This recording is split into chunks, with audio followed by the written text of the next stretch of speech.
Hi, I'm John Warren with Acoustic Guitar. In this weekly workout, we're going to look at some strategies, techniques, and tips for solo fingerstyle improvisation. When I call it solo fingerstyle improvisation, one thing I mean is that we're not focusing here on developing leads or solos to play with an ensemble or another guitarist, although these techniques may help for that as well. But instead, we're going to focus on improvising both melody and harmony at the same time. So you can use this to work on improvising within a piece, either at the beginning or at the end, or create a whole piece from scratch as an improvisation. Andrew York calls this instant composition. So for this exercise, we're going to use Etude in E minor by Francisco Tárrega. You'll find this in example 1. It's a moderately paced piece from the classical guitar tradition. It sounds great on acoustic guitar, and I think it lends itself nicely to improvisation. So I'll play a few bars from this.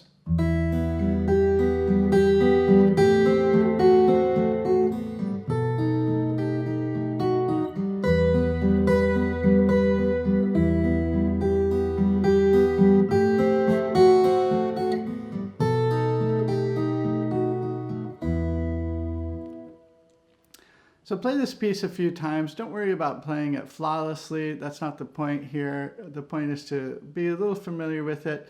I often learn to improvise a piece as I'm learning it. And I want to emphasize as well that these exercises are meant to work with any piece that you may be working on. So if you're tackling, for example, Wish You Were Here in the Dadgad version, from acoustic guitar issue 329, that's a great one to improvise, or any recent issue of acoustic guitar has pieces that you could learn to improvise with. So I think this one works nicely though.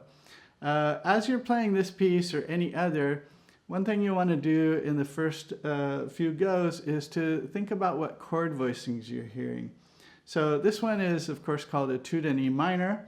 So you're hearing E minor, and a kind of G6 in the first measure. In the second measure, you're hearing A minor 7 and an A minor 6. You're hearing a B7 here.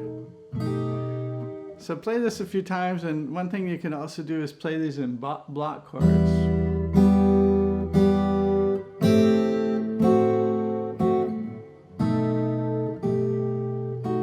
So try that for both part 1 and part 2. Another thing that you'll want to do, and we're looking at this in example 2, is to do some embellishments, some slurs and rhythmic variety. So one thing you could try is playing the piece straight through and then play the repeats with a little bit of rhythmic variety and some slurs. So I'm looking at that in example 2.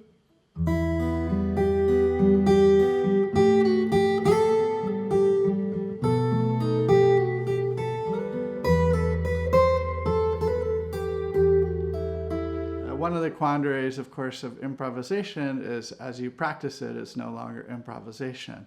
So that's something to work on, is trying to keep your mind free as you're doing this each week. So again, I provided some examples in example 3 to get you started on part 2.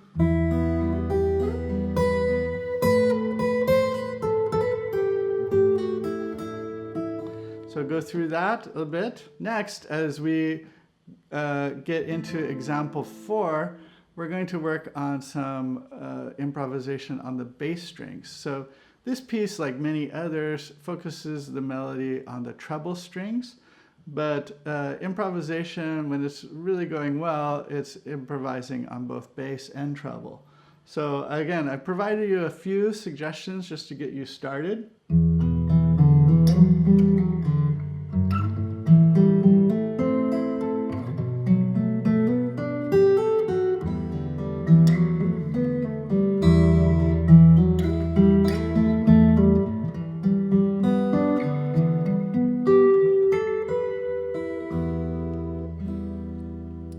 So try that again in both part 1 and part 2, and then try mixing it up. Use some of the techniques from examples 2, 3, and 4, and work on that a little bit. Improvisation, again, it doesn't have to be perfect. Don't worry about hitting wrong notes. We're exploring a song, progressively adding some variety and elements as we go along. In example 5, we're looking at some chord voicings that sort of add ambiguity. I don't tend to favor extreme dissonance, and probably your audience doesn't either if you're playing for audiences, but a little bit of tension and ambiguity is nice in improvisation. So there's a few chord voicings here.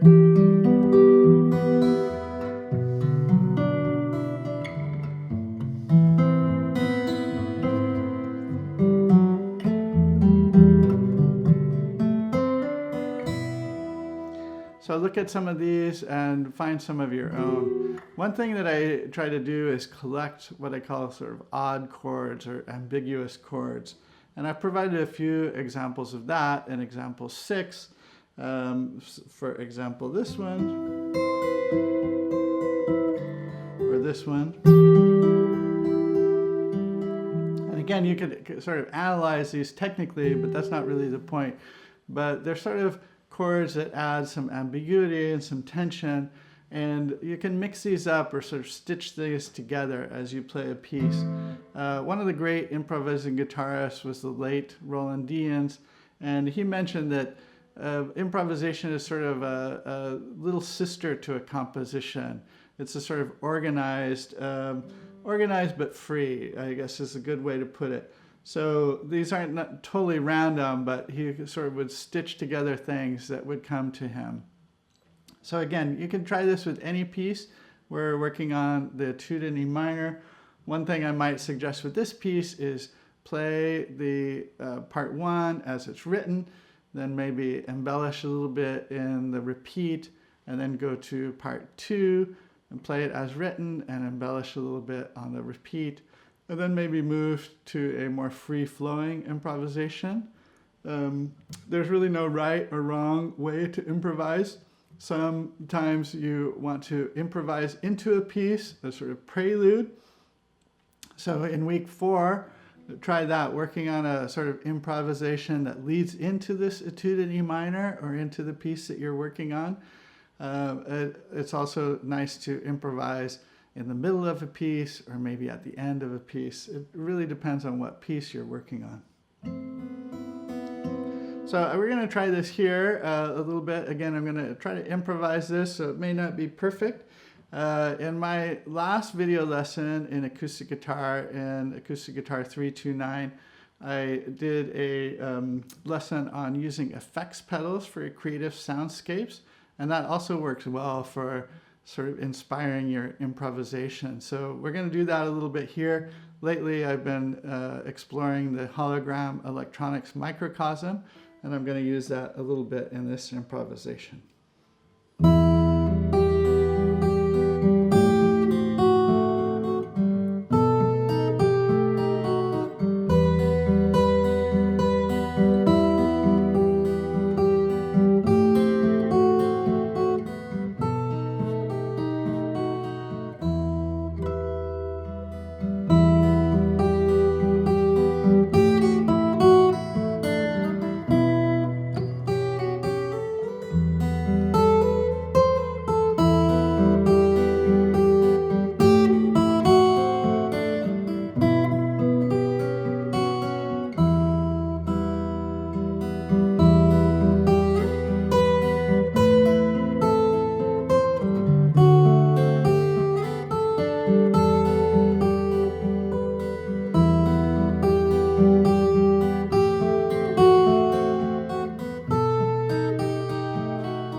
So here's some ways you could take this to the next level.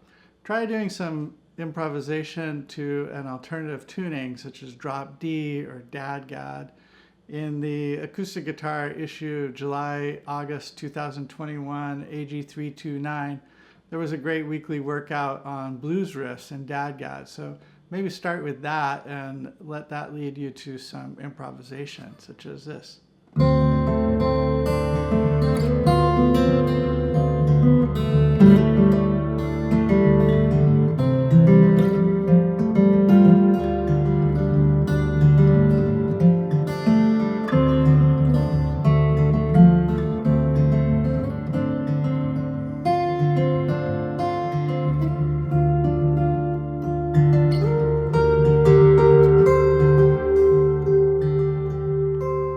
So again, in the weekly workout, in the take this to the next level sidebar, there's a few examples to get you started. Thanks again for listening. This is John Warren with Acoustic Guitar.